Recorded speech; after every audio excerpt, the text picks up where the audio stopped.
Hello and welcome back to part 11, Club 2 of our Journeyman on FM22. We're attempting to go from non-league football to winning the Champions League. We're back here today with Barnsley FC. We have got two very important matches today. One against Wolves, who are first place in the Championship, and then another one against Nottingham Forest, who are way down in 14th at the moment. So as you can see, we are third place in the league currently. How did we get there?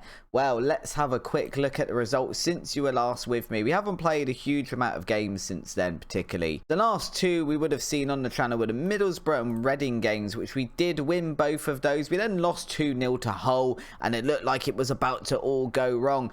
But a 2-0 win against Swansea, a 2-1 win against Bristol City, and a 2-1 win against rivals Sheffield United in the last game has put us in that third place position, which is fantastic, as again, we're expected to finish mid-table this season. We were very close to the relegation zone last season, so far it's brilliant. But as we can see, we've got 3 games coming up in the next week. This is where we start to be tested a little bit, I think. We had to make a little bit of rotation for the last match, but that does mean the majority of our team here are fully fit. We've got Zingerl in goal, back 3 of Mawson, Braithwaite and Rural. We've then got Braderick, Britton, Blinkhorn and Oakley Booth in that sort of midfield 4 there. Gnotto and Bakuna out on the wings with Kleimunchuk up front. Although looking at that, I'm not normally playing Melson there, am I? No, I'm not. I'm normally playing Jake Cooper there. So let's put Jake Cooper there. Yeah, that's a lot better. I was going to say, now we've got all our lovely green dynamic lines. Bakuna is a little bit tired, but I think he's probably our best player over on that right-hand side at the moment. So we are just going to go with him. Hope he can see out the match. I think he should be fine.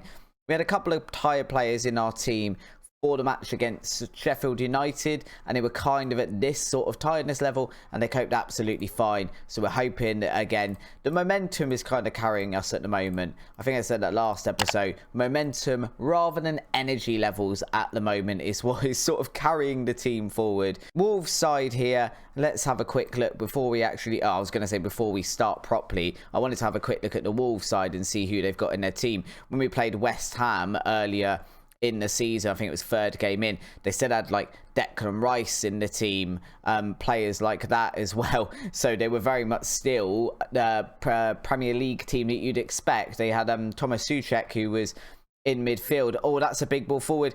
Oh, that's not a good start. That is not a good start. We have conceded. We pretty much did this at the start of Thursday's episode as well against Middlesbrough, where we've just conceded super early. I don't know if that's an indication that we need to be sort of, I don't know, going cautious for the first sort of 15 minutes a game, running balanced, not being positive.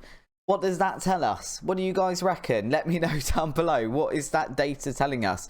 What I'm trying to see, though, again, we're just going to pause because I think this is interesting. In the Wolves side, if we got any big names there, Ruben Neves not there was the main one I was looking for. Johnny's still out there on the left-hand side, but maybe not quite the Premier League team we've come to know in the current present day. With a man more from the team here, it is a Wolves free kick. I don't like the look of that. Obviously, this is quite a stern test for us because Wolves are a recently relegated Premier League team. They're not a small Premier League team, in my opinion, either. And they are first in the Championship. So if we're going to lose a game today, I would expect it to be this one. And I don't think we'd be too angry at that. Again, we're very much expected to be a mid-table side. If we can go out and win against the like of Wolves, then that's fantastic. But maybe we shouldn't be going out and expecting it. It's more a nice thing to happen. If we get a point out of this one, that'd be good. At the moment, no, Wolves are very much just passing the ball around. Although Gnotto has managed to get a tackle in there, and now he's powering forward into the box. Can he cut it back? He can't, but he has been brought down. It is going to be a penalty. Is it Kleimunchuk taking that one? He isn't fantastic at penalties. He is the best one on the field. It is going to be a goal for Kleimunchuk. It's his 16th goal of the season. I said he's not good at penalties. He scored one anyway. I said he wasn't good with his head. He scores with his head. I say he's not good at penalties. He scores with penalties. Let's just tell him he's shit at being a striker, and hopefully he'll put in another 30 this season. It is the Championship's version of Erling Haaland in Kleimunchuk. All right, maybe that's exaggerating it a little bit. but we cannot understate here his contribution to the team. He is the most important player by a country mile, and I still cannot get him to let go of his relegation clause. Or his relegation clause, his release clause, which is, I said, 12.25 million, and he's getting closer and closer to that being a sort of very accurate estimation. We have just conceded another one against Wolves, though. Less than fortunate, especially as the only one we have scored is a penalty, and we haven't looked necessarily like we're going to score one from open play. That one's unfortunate. Zingerl there maybe should do better with that. He got close to it. It's just snuck over his hand and just hit the crossbar as it's gone in. I think we are going to go cautious. And my thought process with that is, if we sort of, I don't want to say park the bus at the back, but we're a little bit more solid at the back, we're very capable of going up the other end and scoring. I mean, if you look at this, I know that's going to be the penalty and it's shot right up there. But even without that penalty, we'd probably be like on par with Wolves in terms of XG. And we have been unlucky so far. We'll tell the team we've been unlucky so far. I don't know how much of it is luck. I think maybe if we go cautious, yeah, when Wolves are going to potentially come onto us a little bit more. But we are very capable of getting up the other end. We're all now with a header. That was close. That was very, very close there. That seemed like it was going in. It hasn't gone in. We encourage the team here. It might be time maybe to make a couple of substitutions. And I can see here a couple of players as well that have not got a fantastic rating. Namely, Callum Britton out on that side. We're going to bring on Godwin Malif for him. He's a bit tired and his rating isn't fantastic at 6.2. The rest of the team are looking quite tired as well. Bakuna's looking a little bit tired, so we're going to bring on Julius Cronner for him if we can actually get it to work. There we go. That means we'll have one more substitution to make. Kleimunchuk obviously looking a little bit tired as well, but as long as he can actually still move his legs, he's going to be staying on the pitch. And it's his corner into Braithwaite. Braithwaite, another corner, going begging, header over the bar. We are looking like we could score, but equally, we aren't the most consistent in front of goal unless your name is Kleimunchuk. That man, super consistent in front of goal. The rest of the team don't chip in as much as we would like them to. I know we're not playing obviously with like a centre attacking midfielder, and our two central players are quite deep, as well as obviously we've got 5 defenders. So we're not the most attacking set up team. But I would hope that maybe some of our players would occasionally chip in with a goal, and they don't do it enough really. Braderick here though, cutting it back to Blinkhorn. Blinkhorn, maybe that's why they don't chip in with goals very often. That was not the best effort you're going to see today.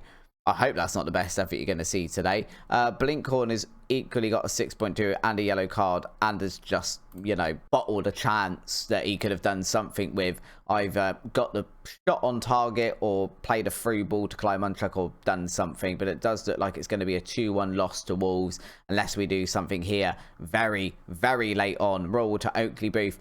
Out wide to Godwin Malif. We are still going forward. The time is up on the clock. I think this will definitely be... yeah, this will be the last play. And Kroner there, putting it out for a throw-in under relatively little pressure, to be honest. That was a bit of a crappy final ball, to be fair. Yeah, it would have been nice to win today. But again, it is against first place Wolves, so maybe we shouldn't have expected that. I don't think a 2-1 loss is too damaging, really. Huddersfield have got 2 games in hand on us, though. That could be a little bit of in iffy situations. Sheffield United breathing down our necks right behind us. It would be nice to get to the playoff positions this season. I mean, at the start of this episode, we were 1 point off of second place West Ham. So we're definitely capable of it. It's just whether we can actually do that or not. But for now, I'm going to go deal with Alfie Mawson, and then we need to get over to the Nottingham Forest game. And with this match against Nottingham Forest coming so soon after the match against Wolves, we have got some tired players and we have had to rotate as well. We've got Zingerl in goal, back 3 here of Mawson, Braithwaite and Cooper. We've then got Williams and Godwin Malif on the wing-back positions, Oakley Booth and Kohassi in midfield, Gnotto and Kroner on the wings with Bozanic up front. Kleimunchuk needing a rest. We've got him on the bench today, but we're going to have to use him as a very last resort. And that is basically if we start losing to Nottingham Forest and we've got maybe 30 minutes left and we're still losing. Kleimunchuk will be coming on, tired or not, but hopefully we can just give him a little bit of a rest. Brozovic can come on and get the job done today. If you are enjoying this series, of course, don't forget to hit the subscribe button. It's always very, very much appreciated. For now, though, let's focus on this match against Nottingham Forest. Obviously, a team we've played with on the channel before, and hopefully we can go and get a result against them. Despite our loyalty to them, I love playing with Nottingham Forest. I would have loved to have seen what would have happened if my save file hadn't decided to, I don't know, disappear into the stratosphere somewhere.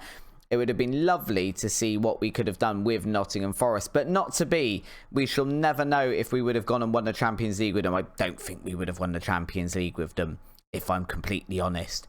But we can dream nonetheless. Williams here, Kahassi over to Mawson, who's somehow all the way out there as a centre-back. That's a bit of a weird position for him to be in. Williams to Kahassi. Now Kahassi with a shot. It is flown over the top of the bar into the supporting crowd. But 2 shots for us at the start of the game. We haven't conceded in 2 minutes like we have in previous matches. So I guess that's already a positive start. Oakley Booth getting yellow card, not so much of a positive start. Having a quick look as well at the Nottingham Forest formation. They're playing with 2 up top, which is interesting.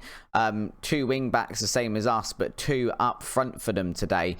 Not doing anything with that free kick there, though. I don't recognise a lot of the players. Oh, Johnson's still there. Is that Brennan Johnson? I assume it is. It is Brennan Johnson, for some reason, being played in central midfield today. Let's scout Brennan Johnson, just to have a look what he looks like, because actually he can play out on that right hand side, and he was pretty decent when we had him at Nottingham Forest. So I'll be very interested to see if he's turned out to be as good as a player as he looked like he was going to be, because if he has, that is a player I would definitely be interested in bringing over to Barnsley. That said, if he's turned out to be as good as a player as we thought he was going to be, then I don't know that we can afford to bring him to Barnsley. But we can have a look at him, give him a scout nonetheless, see if he's any good or not. He might be absolutely awful, and then that whole problem goes away. Cooper here, surging forward to Godwin Malif. Just slowed that right down. I mean, I know we don't play the highest tempo, but I do wish maybe we need to change stuff, because I wish we were just playing a little bit faster than we do sometimes. Mawson to Williams. Williams cutting that forward to Gnotto into Brozovic. Brozovic, oh, that was a sitter. How have you missed that? That was an absolute sitter. Would Kleimunchuk have put that one away? Maybe. We've seen him miss similar goals, though, or similar chances, not goals. It's not a goal unless you put it in the back of the net, which is the whole problem, that you didn't put it in the back of the net. Hence, not a goal, is it? A corner here for Nottingham Forest. Rant over about our lack of composure from our strikers here in the team, and we are coming up to that 60-minute mark that I did mention. We'll wait till 65, but then it's Kleimunchuk onto the field. Yeah, that's too close to 65 for my liking, without us getting a goal. Kleimunchuk then coming on for Brozovic. He's had his opportunity. He hasn't done anything with it today. I can also see Gnotto is quite tired, so we possibly need to be taking him off. We'd have to bring on Braderick or Sarmiento, though. Sarmiento always does quite well. So let's bring him on. Yeah, let's just leave him as the inside forward. I think his crossing is better than his finishing. His finishing certainly not as good as Gnotto. That's the kind of the formation we've been playing. So let's leave it as is. Throw in for us then. Sarmiento, previously talked about Sarmiento. Straight into the thick of the action here. Williams to Kahassi. Sarmiento again. Sarmiento with a shot. Little bit more power on that one, maybe. Could have done something with it. That was a little bit soft, to be honest. Goalkeeper didn't have any trouble in dealing with that one. Kroner's now tired as well. We have got a corner, and then we deal with maybe making a substitution. Kleimunchuk to take into Braithwaite. Braithwaite scored it. 1-0 for us. Took way longer than we would have hoped. But we have got a goal. And now do we take Kroner off, or do we focus on taking someone off who maybe we need to be taken off their tired defensively? Braithwaite, who's just scored, quite tired there back in the heart of defence. I'm very aware I've just paused in the middle of a highlight. Let's take Braithwaite off. I think that's the most sensible option. And we bring on Joe Rawle there. He's obviously perfectly capable of playing there. He normally would be playing in defence. It was more of a decision because Mawson wanted a bit more game time, and I wanted to keep Cooper on because Cooper's very good on set pieces. He's got very good jumping reach.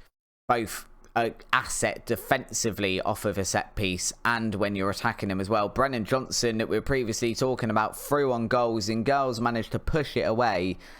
Push it away is about the summary of that one. It wasn't exactly a very good save. He hasn't managed to keep hold of it, but done enough that it hasn't gone in the back of the net, which is, I guess, what we are asking him to do as a goalkeeper. So he has managed to keep hold of that one.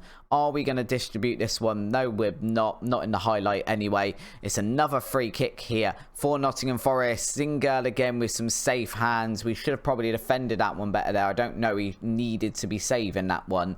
It was very, very easily done there by Nottingham Forest. Samiento with the ball now, though. That was distributed very long by Zingirl, but it has launched a counter-attack. Kohasi into Samiento. Samiento shot again, but it's kind of very close to the goalkeeper. Very, very soft. Not a lot of power on it. Throw-in for us now at the death. Godwin Malif.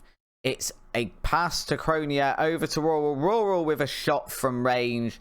Samba, the Nottingham Forest goalkeeper, once again, very safe hands. He has distributed that one long. This is probably the last attack for Nottingham Forest. We've cut that one out really, really quickly. Now we just probably need to keep hold of the ball for the next sort of 30 seconds. Williams over to Mawson. Kohasi now back to Mawson. Williams again. Over to Samiento.